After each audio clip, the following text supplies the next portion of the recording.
Welcome to The New Chemist. We're glad you're listening.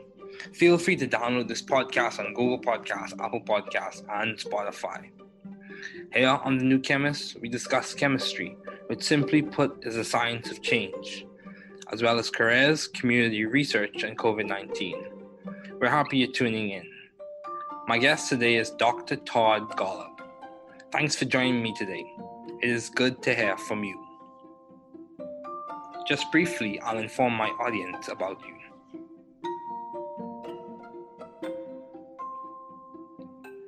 Dr. Todd Golub is a founding core member of the Broad Institute of Harvard and MIT, and serves as the Institute's Chief Scientific Officer and Director of its Cancer Program. He is also the Director of the Gerstner Center for Cancer Diagnostics at the Broad Institute. He joined the faculty of the Dana-Farber Cancer Institute at Harvard Medical School in 1997. At the same time, he served as the leader of cancer genomics at the Whitehead Institute and MIT Center for Genome Research, which evolved into the cancer program at the Broad Institute, which he has directed since 2004. Dr. Golub is currently the Charles A. Dana Investigator in Human Cancer Genetics at the Dana-Farber Cancer Institute and Professor of Pediatrics at Harvard Medical School. He is the recipient of multiple awards, including the Erasmus Hematology Award, the Richard and Hinda Rosenthal Memorial Award, and the Outstanding Achievement Award from the American Association for Cancer Research, the Paul Marks Prize for Cancer Research, the E. Med Johnson Award from the Society for Pediatric Research, and the Judson Darland Prize for Outstanding Achievement in Clinical Investigation from the American Philosophical Society. Dr. Golub has served in the Scientific Advisory Board of numerous organizations, including serving as Chair of St. Jude's Children's Research Hospital and the Board of Scientific Advisors of the National Cancer Institute. Please welcome Dr. Todd Golub.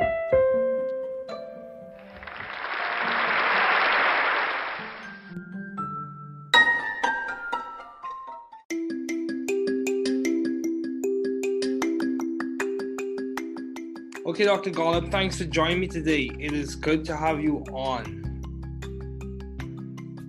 So, given all your responsibilities and accomplishments, I thought it would be good to have you as a guest on this podcast, serving at one of the leading institutes at Harvard and MIT. So my first question for you is, what have been your long-standing interests in the field of science? Well, first, David, it's great to participate in your podcast. It's great that you're doing this, and I'm happy to be here. So I have had a long-standing interest in this interface between medicine and basic science, and that just continues to get more and more interesting as more opportunities for translating what we're learning in basic science labs into the clinic are availing themselves. It's just really an exciting time for an opportunity to have real impact of science on patients. Okay, yeah, that's good. So, along with that, in that same realm, my question to you is, given all your responsibilities and accomplishments, how do you maintain view of the bigger picture in your career and in your life in general? Like, how do you see the forests amidst the trees? How do you see the entire periodic table, even though you have to deal with different elements or whatever the case may be? How do you see or maintain view of the bigger picture, especially when you face obstacles and challenges? I think getting this balance right of the big picture and the focused details is the most important thing in science and the hardest at the same time to do. My view is that the big picture is super critical because you need the big view of where you're going and why you're bothering to go there, because otherwise, what's the point of a particular experiment if it's not taking you someplace you want to go, whether that's a concrete goal of trying to cure some disease like cancer that I'm particularly interested in, or if you're trying to go down the path of unfettered discovery to discover something that's fundamentally new. Having the big picture is critical. How do you do that?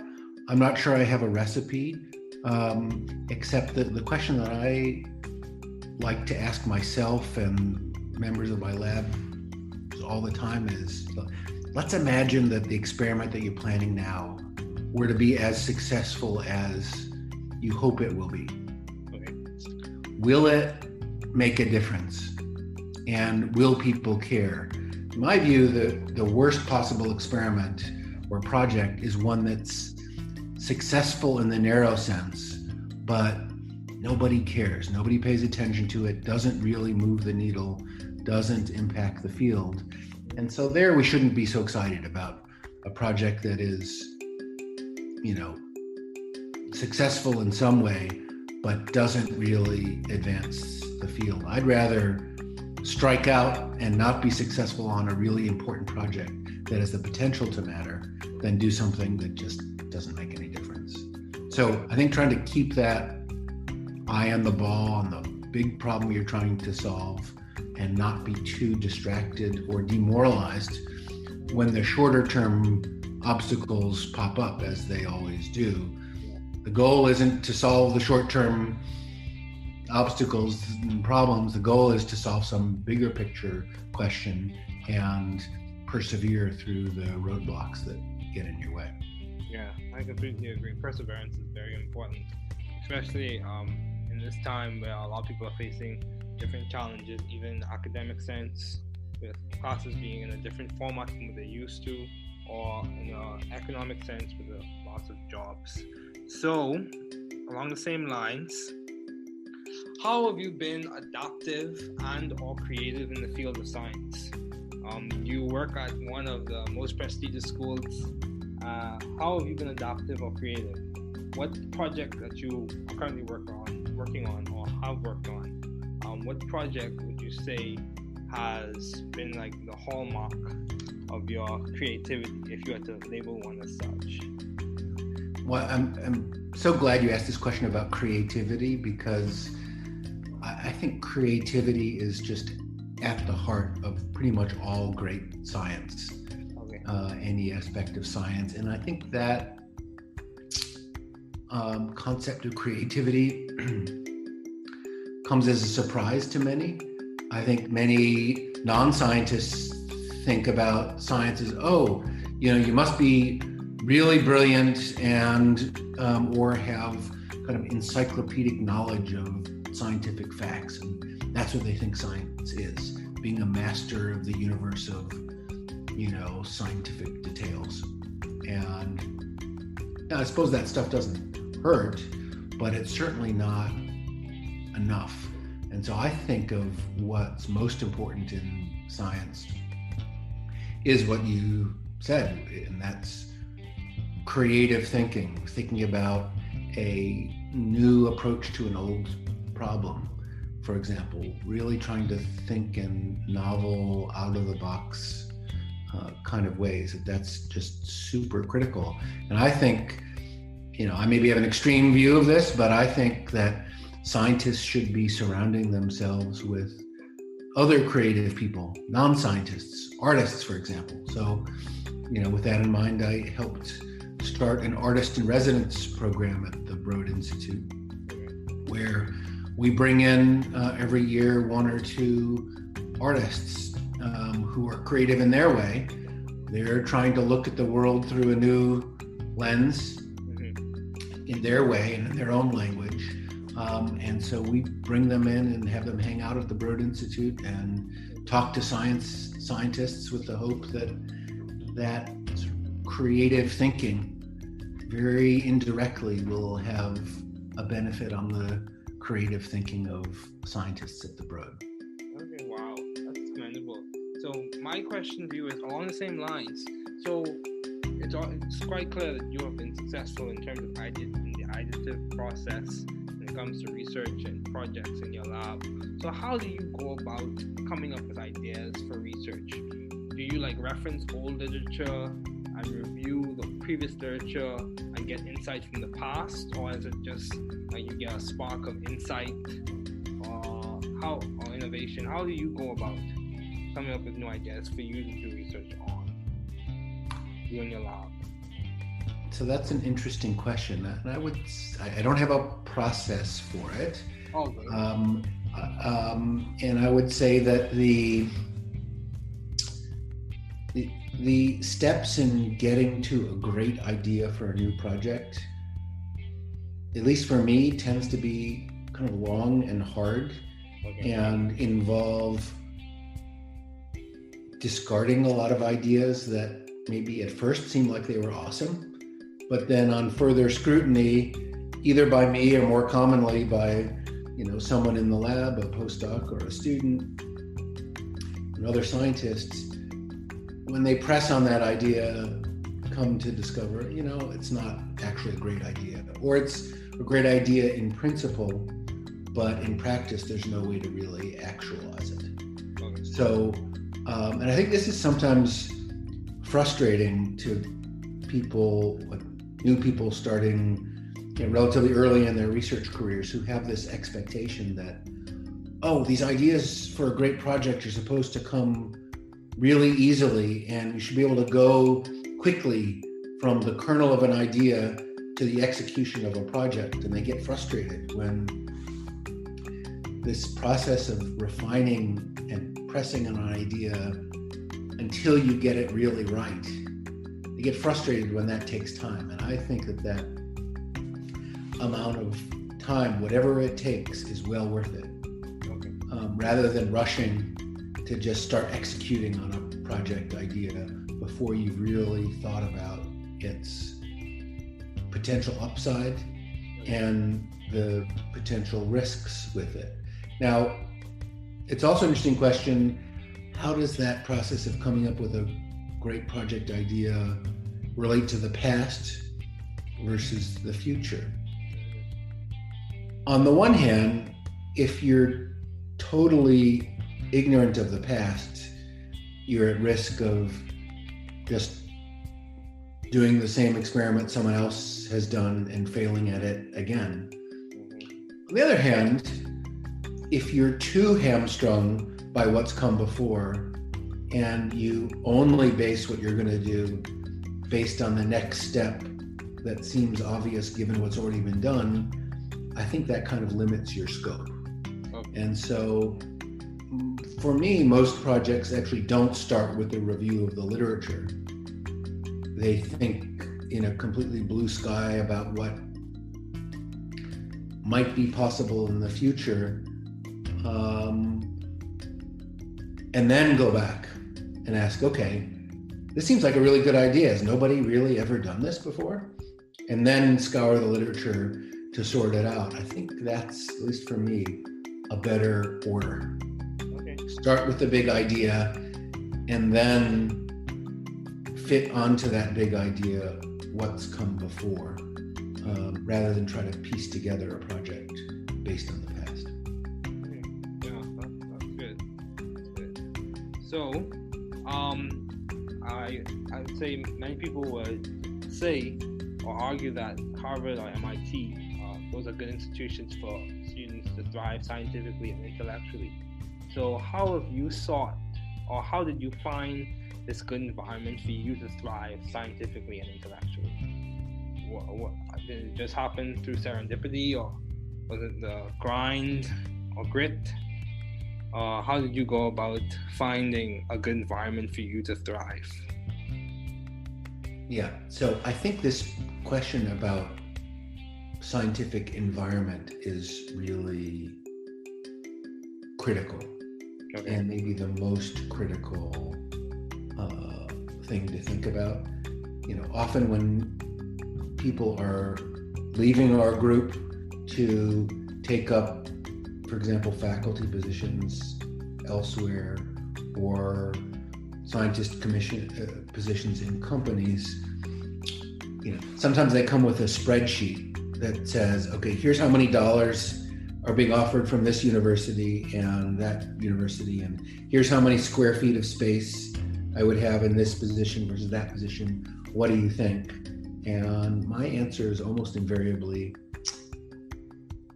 that rarely matters too much. What matters more is the intellectual environment of colleagues and trainees that you're surrounded by. And if that's awesome, whatever resources available is probably going to be sufficient. If that sucks and you're, on an island, it kind of doesn't matter how much financial resource and how much space you have. It's going to be tough going. So I think this scientific environment question of being, the environment in which there's a collaborative spirit and a critical mass of scientists who are thinking about some similar questions, but not in the identical way. That's what makes for a really ripe environment for research. And so you're right, the Boston community is pretty amazing with respect to the large number of faculty and students and trainees and other scientists in this community. And I think that makes us all better. How did I wind up here? Yeah, mostly by serendipity, but just continue to be drawn to it because of this richness of scientific discovery and curiosity and people. Okay, yeah, that's good. So, in terms of, if you had to given all your responsibilities and accomplishments, how are you maintaining a balanced life, or how do you maintain a balanced life? Well, I'm not sure I can claim to have succeeded in maintaining a balanced life.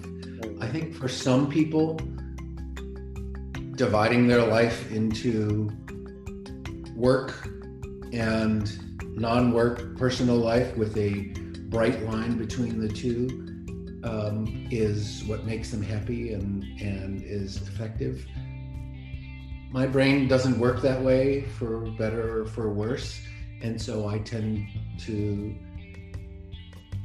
think of what I do as a person and as a scientist as a big continuum where sometimes the balance is wrong at any particular time. Okay. And then it swings the other direction at a different period of time. And that kind of flexibility works for me. I think, one of the skills in developing as a PI that often doesn't come naturally, didn't come naturally to me, but now I've gotten better at it, is how to say no to things. Okay. And to really only say yes to those things that you think are going to really drive your own scientific program, or have some other kind of positive impact, supporting students and trainees, or making the world a better place in some other way. If it doesn't really move the needle in some dimension that's significant, just say no. And that is easier said than done, but doing that can have a big impact on your sanity and work-life balance for sure. Wow, that's good. Yeah, I completely agree. For me personally, as a graduate student, I'm still figuring out balance myself. So I completely agree. Sometimes balance is a dynamic process. It's not I have achieved it or I have reached it completely. So after reviewing your profile and seeing all the work that you've done and the impact that you've made, I would say by many standards, people would say you have been successful as a professor in the field. So what would you attribute to your success, or what has been the guiding factor or the impetus on which you have been so successful as a professor? Yeah, I'm not sure, but I would say that for me, the key to success is keeping focused on trying to make progress on a really big and important set of problems, and being open to taking that on with colleagues together to solve a really important problem, rather than focusing on what am I going to do myself as a professor or as a lab head. Okay. Because I think if you didn't think of the world in that way, it turns out you can take on projects and problems that are much more important when you do it collectively and collaboratively and focus on solving the problem rather than doing it just focused on your own lab. And that's been, I think, useful for me to keep that in mind. And if you do that and wind up making scientific progress, it does just fine for your own career. Mm-hmm. So it's not like it's falling on your sword to collaborate and to share in, authorship or leadership of a complex project if the project really benefits from that joint leadership. There's plenty of notoriety to go around for everybody. And so that's what I try to keep in mind. If you keep your eye on the goals and take the approach that you're going to do whatever is needed to solve those problems for the field and ultimately for patients, everything will turn out fine. Okay. Yeah, that's good. So, at the Broad Institute, I noticed there's a lot of collaboration. You mentioned how you even have collaborations from people who may not work directly in the field of science, as you mentioned with the artists in residence. So how have you maintained vision and teamwork in your environment? How have you done that? Yeah, so I think the key to teamwork, I think, is having a goal that everyone is excited about. Okay. Feels like there's common cause. Yeah, that's a really important problem that I couldn't solve by myself, but I could be part of solving it together with others. And so, if the problem you're trying to solve isn't very important, mm-hmm. why put up with the complications of some kind of complex, collaborative, team-based approach to science? Much simpler to do things just in your own group. Mm-hmm. But once you realize that actually you can't move the needle in the same way that you can by working together, then the synergistic, collaborative, team-based science is logical for what you would want to do.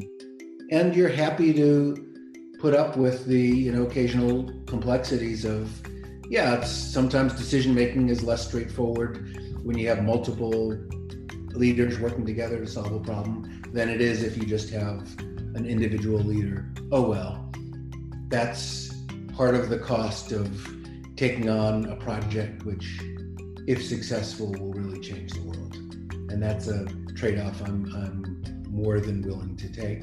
But that's why, again, getting back to where we started, it's super critical to make sure you're working on the right problems. Because if you're going to try to organize all this complex interaction and collaboration, but for a project and a goal that doesn't really matter, who needs it? Yeah, that's true. And similarly, I think, some people have what I think is a bit of a fantasy that if you simply put people from different disciplines together in the same building, for example, or on the same floor, or around a coffee machine, that somehow a beautifully synergistic, multidisciplinary discovery will come out of it. Mm-hmm. I don't think that happens very often. Rather, I think the way it works is that if you have a group of people that are aligned in their desire to solve a problem, and they share the view that we should bring whatever discipline and expertise and approach is needed to solve the problem, then you're well positioned to make multidisciplinary discoveries, because you're trying to solve the same problem. You're all rowing together. Okay. So, taking a shift or switching gears, why did you choose medicine as a field to do your doctoral studies in? Why did you choose to go to med school? So, like many people, coming out of college, I was torn between, should I go to graduate school? Should I go to medical school? Should I do MD, PhD? And, I was tortured by that distinction, as many are. In the end, I decided to go to medical school, trying to pack in as much laboratory research as I could as a medical student, because I decided that in the end, I was really intrigued by medical problems. I was motivated by wanting to help patients, and I like the idea of the science inside medical challenges, and that to really do that well required really understanding the nature of the problem. So I don't see patients anymore. I don't take care of patients anymore, but I'm really glad that I did medical training, because I feel like it helps me understand the problems that are really in need of solutions. It helps me understand what's feasible in a hospital healthcare kind of setting, and that's very rewarding. Because I didn't do a PhD, there are some fundamental gaps in my fund of knowledge that you could say, well, that's a handicap, and it probably is in some ways. On the other hand, sometimes focused training that can happen in a PhD puts the blinders on in a way that overly narrows a focus in a particular area. And so my possibly naive view of science also has certain upsides, in that I feel like I've had kind of an open mind to possibility, because I haven't been too constrained by having been down an alternate path before. Okay. Yeah, that's good. Yeah, I could say a lot of people do encounter the challenge where they are pressed between, or trying to decide between grad school, med school, and the PhD. Yeah, that is definitely a battle to fight. But you also did pediatrics as your residency. Why did you choose pediatrics as opposed to internal medicine or oncology or medical oncology or radiation oncology? Why did you choose pediatrics? So the honest answer is that I found pediatricians to be really nice people. Okay. And we discussed before, the environment that you're in is a really important part of work. And so I liked being surrounded by pediatricians, because I thought they were genuine, nice people. Tend to have, compared to other medical disciplines, perhaps not as big an ego as others, and that kind of appealed to me. And of course, I liked interacting with kids and young families, and I liked the experience of helping young parents through really difficult emotional challenges, independent of the medicine and the science behind it. I subspecialized in pediatric oncology, and when young parents are faced with the news that their kid has cancer, that's the worst possible news most parents can imagine. And so having to break that news to them on the one hand was very difficult and unpleasant. On the other hand, it was one of the things that brought me the greatest satisfaction as a doctor, because if you can help a family through the darkest period for them and help them see a ray of light and help them understand something really complex and help them see that there's reason for hope without sugarcoating it, then you've really done something personally meaningful, and that brought me a lot of pleasure. And so in an ironic way, that aspect of delivering bad news is something I miss, because doing that well, I think, can be such a help to patients and families, and doing that poorly is awful. And so that was a skill I enjoyed developing. Yeah.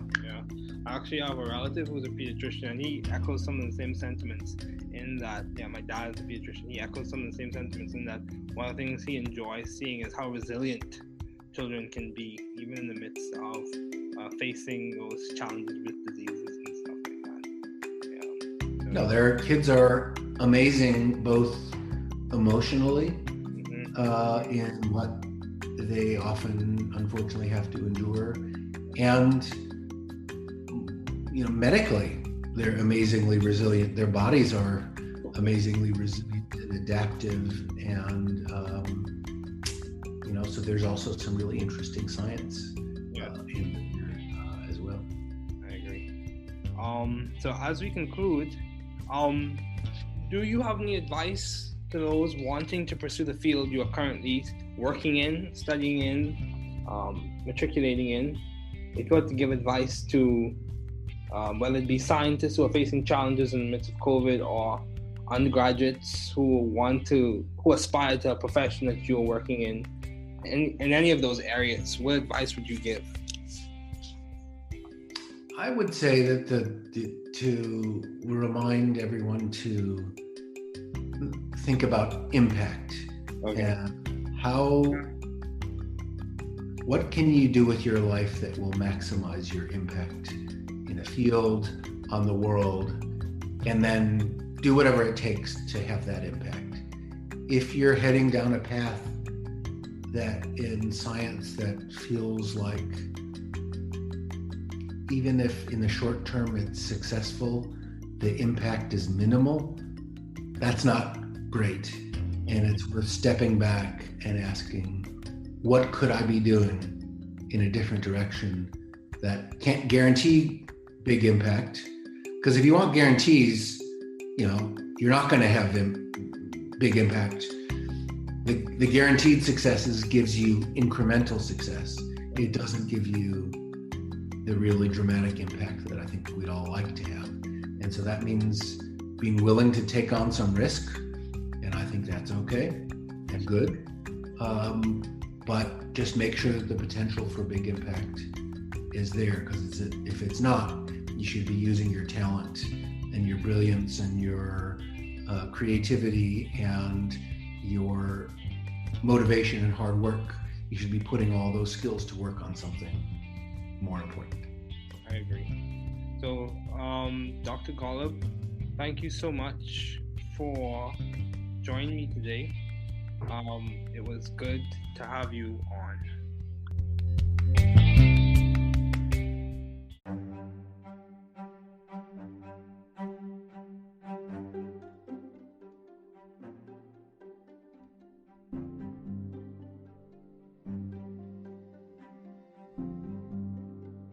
Entretien avec le Dr Todd Golub, MD, sur le podcast du Nouveau Chimiste.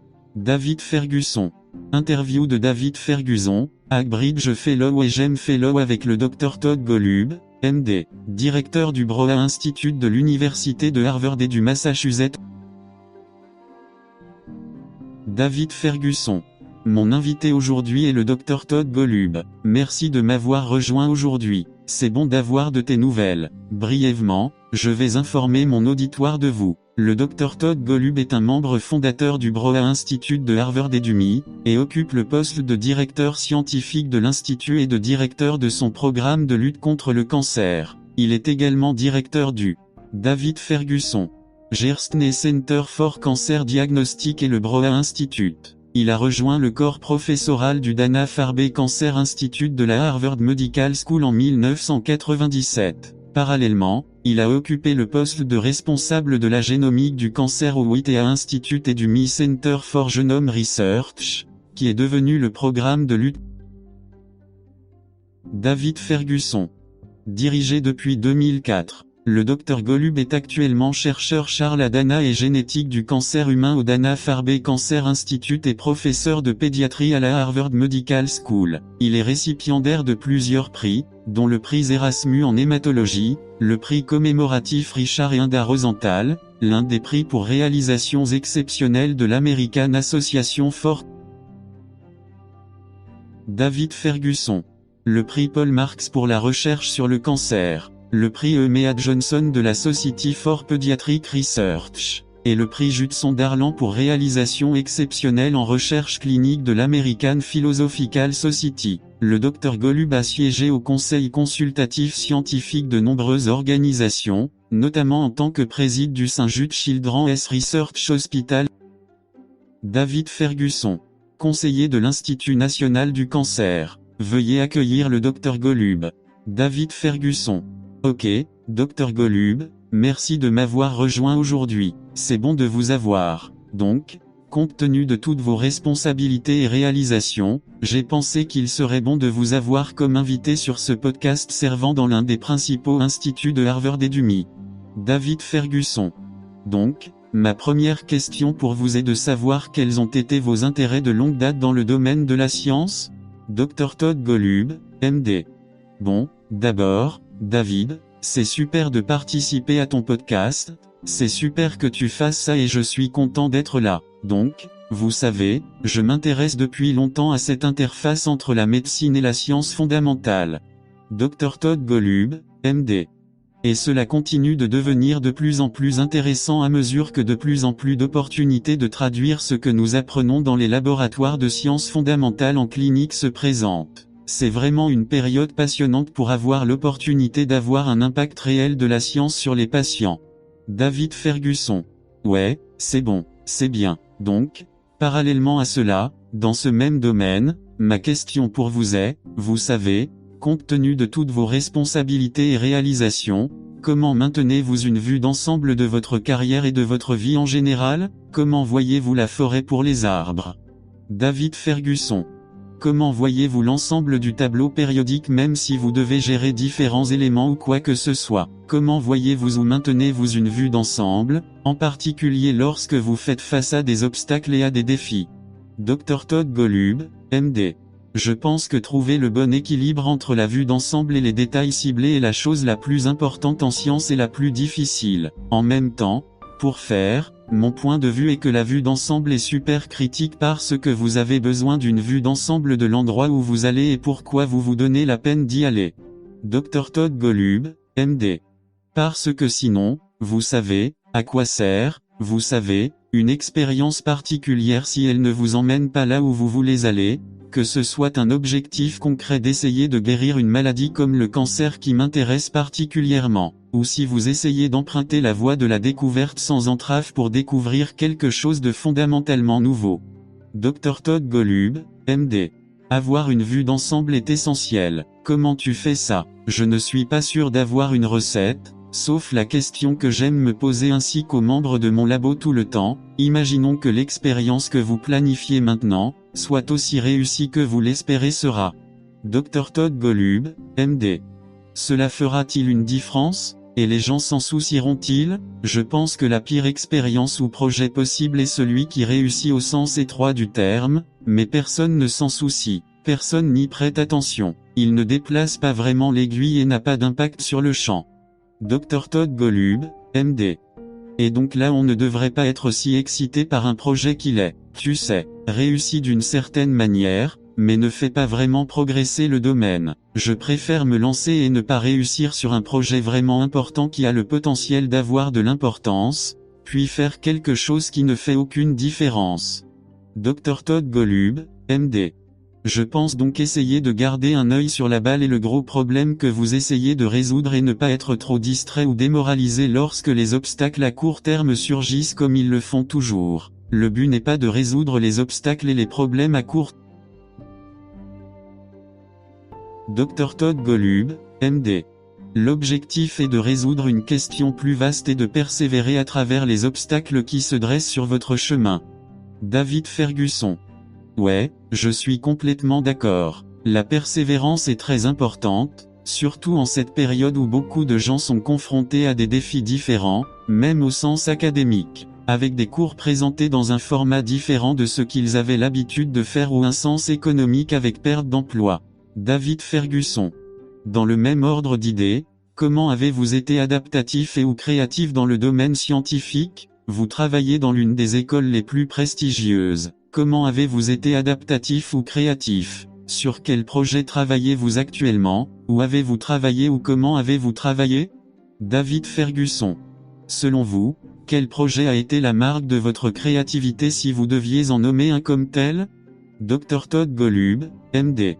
Vous savez quoi ? Je suis ravi que vous ayez posé cette question sur la créativité, car je pense que la créativité est au cœur de presque toutes les grandes sciences. N'importe quel aspect de la science et je pense que le concept de créativité en surprend plus d'un. Dr Todd Golub, MD. Je pense que beaucoup de non-scientifiques pensent à la science comme, oh, vous savez, vous devez être vraiment brillant et ou avoir une sorte de connaissance encyclopédique des faits scientifiques. Et c'est ce qu'ils pensent, c'est la science, être un maître de l'univers de, vous savez, des détails scientifiques et. Dr Todd Golub, MD. Et je suppose que ça ne fait pas mal, mais ce n'est certainement pas suffisant. Et donc je pense à ce qui est le plus important en science, c'est ce que vous avez dit, et c'est la pensée créative, penser à une nouvelle approche d'un vieux problème, par exemple, essayez vraiment de penser et de sortir des sentiers battus, ce qui est juste hyper critique. Dr Todd Golub, MD. Et je pense, vous savez, que j'ai peut-être une vision extrême de cela, mais je pense que les scientifiques devraient s'entourer d'autres personnes créatives, des non-scientifiques, des artistes, par exemple. Donc, vous savez, dans cet esprit, j'ai aidé à démarrer un programme d'artistes en résidence au Broad Institute, où nous faisons venir chaque année un ou deux artistes qui, Dr Todd Golub, MD, sont créatifs à leur manière. Ils essaient de regarder le monde à travers une nouvelle lentille à leur manière, dans leur propre langue. Et donc nous les faisons venir et les faisons passer du temps au Broad Institute et parlons aux scientifiques avec l'espoir que ce genre de pensée créative, très indirectement, aura un avantage sur le Dr Todd Golub, MD. Pensée créative des scientifiques du Broad. David Ferguson. Waouh, c'est louable. Ma question va donc dans le même sens. Il est donc clair que vous avez réussi en termes d'idées et de processus d'idées en matière de recherche et de projets dans votre laboratoire. Alors, comment faites-vous pour trouver des idées de recherche ? David Ferguson. Aimez-vous référencer la littérature ancienne et revoir la littérature précédente et obtenir des informations sur le passé ? Ou est-ce juste une étincelle de perspicacité ou d'innovation ? Comment faites-vous pour trouver de nouvelles idées sur lesquelles faire des recherches ? David Ferguson. Dans votre labo. Dr Todd Golub, MD. C'est donc une question intéressante. Je dirais que je n'ai pas de processus pour cela, et je dirais que les étapes pour arriver à une bonne idée pour un nouveau projet, du moins pour moi, ont tendance à être longues et difficiles et à impliquer. Dr Todd Golub, MD. Rejeter beaucoup d'idées qui semblaient peut-être géniales au début, mais ensuite après un examen plus approfondi, soit par moi, soit plus communément par, vous savez, quelqu'un du laboratoire, un postdoctorant ou un étudiant, et d'autres scientifiques. En ce sens qu'en appuyant sur cette idée, ils en viennent à découvrir, vous savez, que ce n'est pas vraiment une bonne idée ou que c'est une bonne. Dr Todd Golub, MD. Idée en principe, mais en pratique, il n'y a aucun moyen de vraiment l'actualiser. Donc, Et je pense que c'est parfois frustrant pour les gens comme les nouveaux qui commencent, vous savez, relativement tôt dans leur carrière de chercheur et qui s'attendent à ce que, ces idées pour un grand projet soient censées venir très facilement, et nous devrions être capables d'aller. Dr Todd Golub, MD. Rapidement du noyau d'une idée à l'exécution d'un projet, et ils sont frustrés lorsque ce processus d'affinement et de pression sur une idée jusqu'à ce que vous l'obteniez vraiment bien. Ils sont frustrés quand cela prend du temps, et je pense que ce temps, quoi qu'il en coûte, en vaut la peine. Dr Todd Golub, MD. Plutôt que de se précipiter pour commencer à exécuter une idée de projet avant d'y avoir vraiment réfléchi, c'est un avantage potentiel et les risques potentiels qui en découlent le passé contre le futur. Dr Todd Golub, MD. D'une part, si vous ignorez totalement le passé, vous risquez de refaire la même expérience que quelqu'un d'autre et d'échouer à nouveau. D'autre part, si vous êtes trop paralysé par ce qui précède et que vous ne basez ce que vous allez faire qu'en fonction de la prochaine étape, cela semble évident compte tenu de ce qui Dr Todd Golub, MD. Déjà été fait. Je pense que cela limite votre portée. Et donc pour moi, la plupart des projets ne commencent pas par l'examen de la littérature. Ils pensent dans un ciel complètement bleu à ce qui pourrait être possible dans le futur. Dr Todd Golub, MD. Et puis revenir en arrière et demander, ok, cela semble être une très bonne idée, personne n'a vraiment jamais fait cela auparavant, et puis parcourir la littérature pour faire le tri. Je pense que c'est au moins pour moi, un meilleur ordre. Dr Todd Golub, MD. Commencer par la grande idée, et puis s'adapter à cette grande idée, ce qui est venu avant, plutôt que d'essayer de reconstituer un projet basé sur le passé. David Ferguson.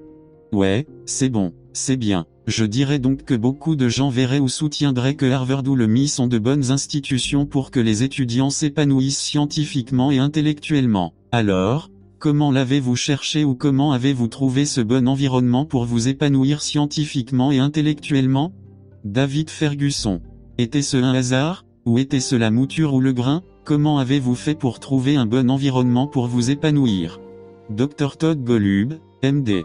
Oui, donc je pense que cette question sur l'environnement scientifique est vraiment critique et peut-être la chose la plus critique à laquelle réfléchir. Vous savez, souvent, lorsque les gens quittent notre groupe pour occuper, par exemple, des postes de professeurs ailleurs ou des postes de scientifiques dans des entreprises, vous savez, parfois ils viennent avec une feuille de calcul qui dit, ok, voici combien de dollars sont.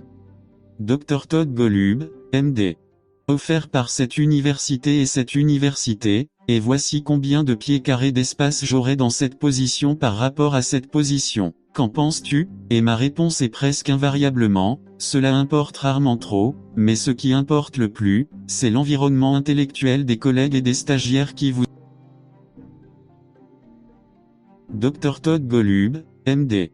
Et si c'est génial, quelles que soient les ressources disponibles, elles seront probablement suffisantes. Si ça craint et que vous êtes, vous savez, sur une île, vous savez, peu importe les ressources financières ou l'espace dont vous disposez, ça va être difficile. Dr Todd Golub, MD. Je pense donc que cet environnement scientifique doit être, vous savez, l'environnement dans lequel il y a un esprit de collaboration et une masse critique de scientifiques qui réfléchissent à des questions similaires, mais pas de la même manière. C'est ce qui fait qu'il est vraiment mûr. Dr Todd Golub, MD. Environnement pour la recherche. Et vous avez donc raison, la communauté de Boston est assez étonnante en ce qui concerne le grand nombre de professeurs, d'étudiants, de stagiaires et d'autres scientifiques dans cette communauté, et je pense que cela nous rend tout meilleurs. Dr Todd Golub, MD. Comment ai-je atterri ici? Ouais, surtout par sérendipité. Ouais, mais juste continuer à être et continuer à être attiré par cette richesse de découvertes scientifiques, de curiosité et de personnes. David Ferguson. Ok, oui, c'est bien. Donc, si vous deviez le faire, compte tenu de toutes vos responsabilités et de vos réalisations, comment maintenez-vous une vie équilibrée ou comment maintenez-vous une vie équilibrée? Dr Todd Golub, MD. Eh bien, je ne suis pas sûr de pouvoir prétendre avoir réussi à maintenir une vie équilibrée. Je pense que pour certaines personnes, diviser leur vie en travail et vie personnelle non professionnelle avec une ligne claire entre les deux est ce qui les rend heureuses et est efficace. Dr Todd Golub, MD. Mon cerveau ne fonctionne pas de cette façon pour le meilleur ou pour le pire. Et donc j'ai tendance, vous savez, à penser à ce que je fais en tant que personne et en tant que scientifique et comme un grand continuum où parfois l'équilibre est faux à un moment donné. Dr Todd Golub, MD. Et puis ça bascule dans l'autre sens, à une autre période de temps. Et ce genre de flexibilité fonctionne pour moi. Je pense, vous savez, l'une des compétences dans le développement en tant que chercheur principal, qui, souvent, ne vient pas naturellement ou ne m'est pas venu naturellement, mais maintenant je me suis amélioré. Dr Todd Golub, MD. Comment dire non à des choses et vraiment, ne dire oui qu'à ces choses qui, selon vous, vont vraiment conduire votre propre programme scientifique ou avoir un autre type d'impact positif en soutenant les étudiants et les stagiaires ou en rendant le monde meilleur dans certains autrement. Dr Todd Golub, MD. Si cela ne déplace pas vraiment l'aiguille dans une certaine dimension, c'est important. Dis juste non. Et ça, vous savez, c'est plus facile à dire qu'à faire. Mais cela peut certainement avoir un impact important sur votre santé mentale et votre équilibre travail-vie personnelle. David Ferguson. Waouh, c'est bon. Je suis complètement d'accord. Pour moi personnellement, en tant qu'étudiant diplômé, je suis encore en train de trouver mon équilibre, donc je suis tout à fait d'accord. Parfois, l'équilibre est un processus dynamique. Ce n'est pas, je l'ai atteint ou je l'ai atteint complètement. David Ferguson. Donc, après avoir examiné votre profil et vu tout le travail que vous avez fait et l'impact que vous avez eu, je dirais que selon de nombreuses normes, les gens diraient que vous avez réussi en tant que professeur dans le domaine. David Ferguson. Alors, à quoi attribueriez-vous votre succès ou quel a été le facteur directeur ou l'impulsion sur laquelle vous avez si bien réussi en tant que professeur? Dr Todd Golub, MD. Tu sais, je ne suis pas sûr, mais je dirais ça. Pour moi, la clé du succès est de rester concentré sur le fait d'essayer de progresser sur un ensemble de problèmes vraiment gros et importants et d'être ouvert à affronter cela avec. Dr Todd Golub, MD. Collègue pour résoudre un problème vraiment important plutôt que de me concentrer sur ce que je vais faire moi-même en tant que professeur ou chef de laboratoire. Parce que je pense que si vous ne pensiez pas au monde de cette façon, il s'avère que vous pouvez assumer. Dr Todd Golub, MD. Des projets et des problèmes qui sont beaucoup plus importants lorsque vous le faites collectivement et en collaboration et que vous vous concentrez sur la résolution du problème plutôt que sur sa réalisation, en vous concentrant uniquement sur votre propre laboratoire. Et cela a été, je pense, utile pour moi de garder cela à l'esprit. Dr Todd Golub, MD. Et si vous faites cela et que vous finissez par faire des progrès scientifiques, c'est très bien pour votre propre carrière. Ce n'est donc pas comme si vous deviez collaborer et partager et, vous savez, la paternité ou la direction d'un projet complexe si le projet bénéficie vraiment de cette direction conjointe. Dr Todd Golub, MD. Il y a beaucoup de notoriété pour tout le monde, et c'est donc ce que j'essaie de garder à l'esprit. Si vous gardez un œil sur les objectifs et adoptez l'approche que vous allez faire tout ce qui est nécessaire pour résoudre ces problèmes pour le terrain et, en fin de compte, pour les patients. Dr Todd Golub, MD. Tout ira bien. David Ferguson. Ouais, c'est bon. Donc, au Broad Institute, j'ai remarqué beaucoup de collaborations et vous avez mentionné comment vous avez même des collaborations de personnes qui ne travaillent peut-être pas directement dans le domaine de la science, comme vous l'avez mentionné avec le programme des artistes en résidence. David Ferguson. Alors, comment avez-vous maintenu la vision et le travail d'équipe dans votre environnement? Qu'est-ce qui s'est passé? Comment avez-vous fait? Dr Todd Golub, MD. Donc encore une fois, je pense, la clé du travail d'équipe, je pense, est d'avoir un objectif qui passionne tout le monde. On a l'impression qu'il y a une cause commune. Oui, c'est un problème vraiment important que je ne pourrais pas résoudre par moi-même, mais je pourrais participer à sa résolution avec d'autres. Dr Todd Golub, MD. Et donc, vous savez, si le problème que vous essayez de résoudre n'est pas très important, pourquoi accepter les complications d'une sorte d'approche scientifique complexe, basée sur une équipe collaborative, beaucoup plus simple de faire les choses juste dans votre propre groupe. Dr Todd Golub, MD. Mais une fois que vous vous rendez compte qu'en fait, vous ne pouvez pas déplacer l'aiguille de la même manière qu'en travaillant ensemble, ensuite, La science synergique et collaborative basée sur l'équipe est, logique, que vous voudriez faire, et vous êtes heureux de supporter les complexités occasionnelles de, oui, parfois la prise de décision est moins simple lorsque plusieurs dirigeants travaillent. Dr Todd Golub, MD. Ensemble pour résoudre un problème qu'il ne l'est si vous n'avez qu'un seul leader. Oh, eh bien, cela fait partie du coup d'un projet qui, s'il réussit, changera vraiment le monde. Et c'est un compromis que je suis plus que... Dr Todd Golub, MD. Mais c'est pourquoi, encore une fois, vous savez, revenir au point de départ. Il est extrêmement important de s'assurer que vous travaillez sur les bons problèmes, car si vous essayez d'organiser toute cette interaction et cette collaboration complexe, mais pour un projet et un objectif, cela n'a pas vraiment d'importance. Qui en a besoin? David Ferguson. Oui, c'est vrai. Dr Todd Golub, MD. Et de même, je pense, vous savez, certaines personnes ont ce que je pense être un peu un fantasme que, si vous le dites simplement, des personnes de différentes disciplines réunies dans le même bâtiment, par exemple, au même étage ou, vous savez, autour d'une machine à café qu'en sortira en quelque sorte une belle découverte multidisciplinaire et synergique. Dr Todd Golub, MD. Je ne pense pas que cela arrive très souvent, et plutôt, je pense que la façon dont cela fonctionne est que si vous avez un groupe de personnes qui sont alignées dans leur désir de résoudre un problème et partagent le point de vue que Dr Todd Golub, MD.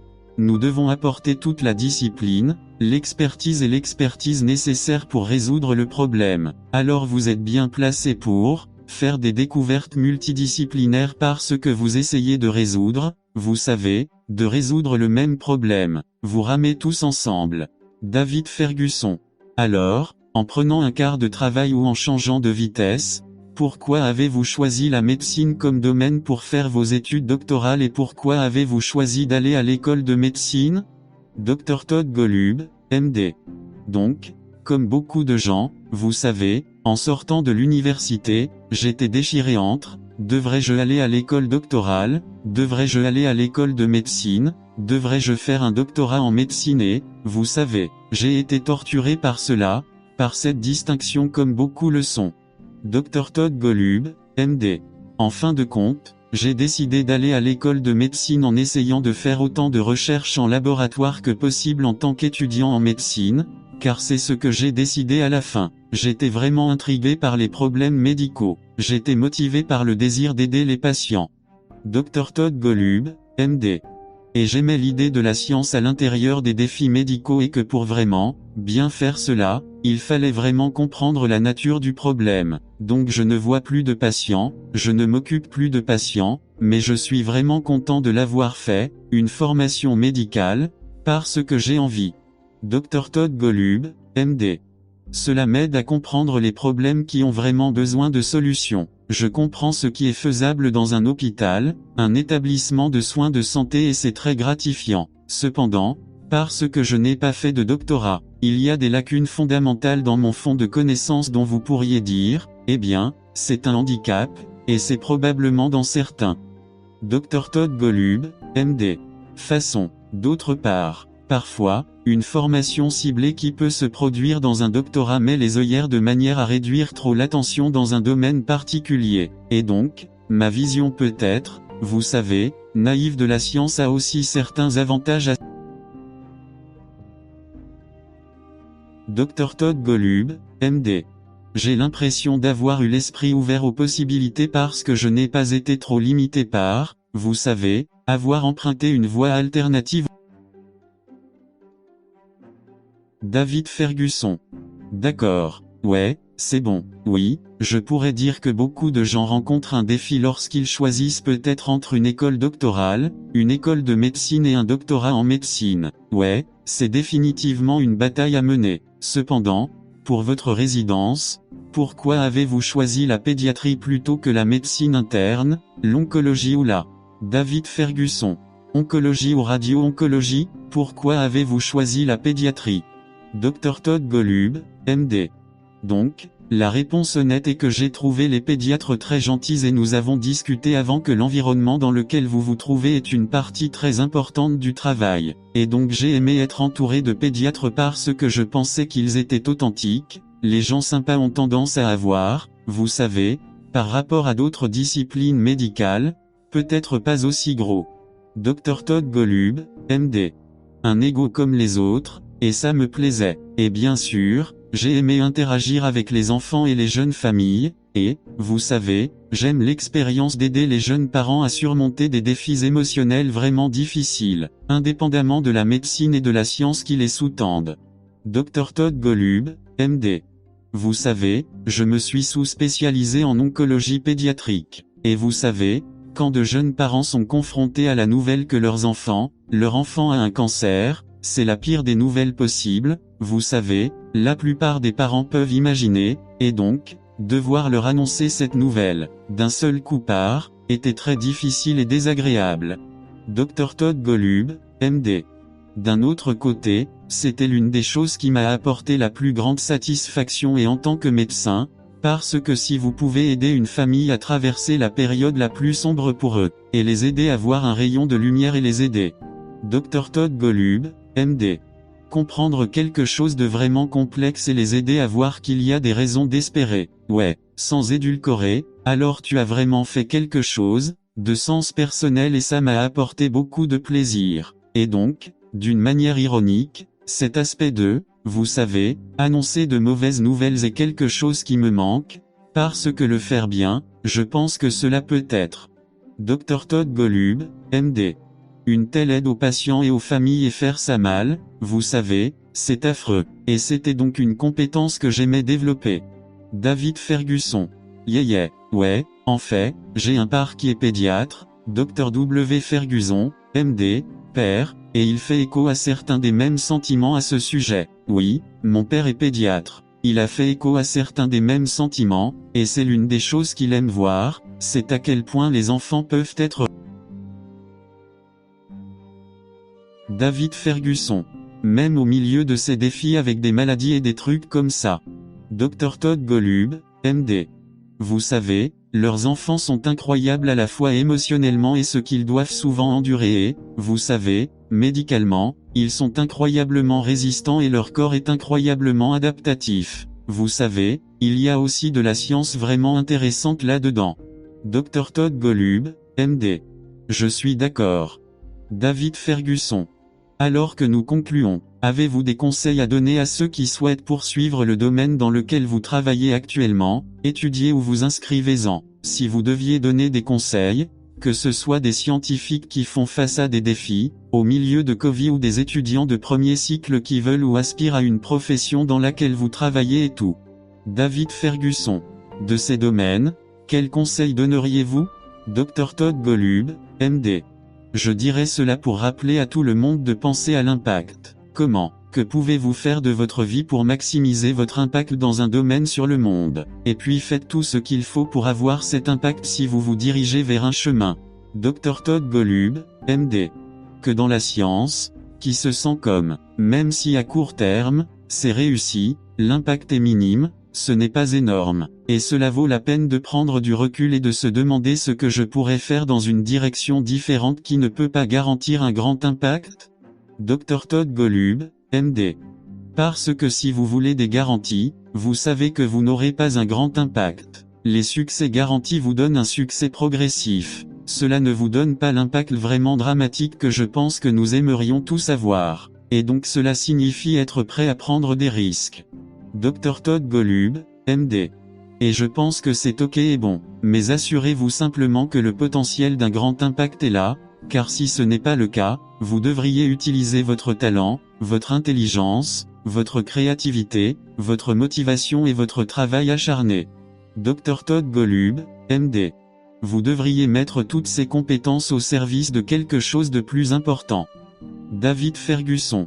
Je suis d'accord. Alors, Dr Golub, merci beaucoup de vous joindre à moi aujourd'hui, c'était bien de t'avoir. Enregistrement original pour une interview réalisée en 2020 sur The News.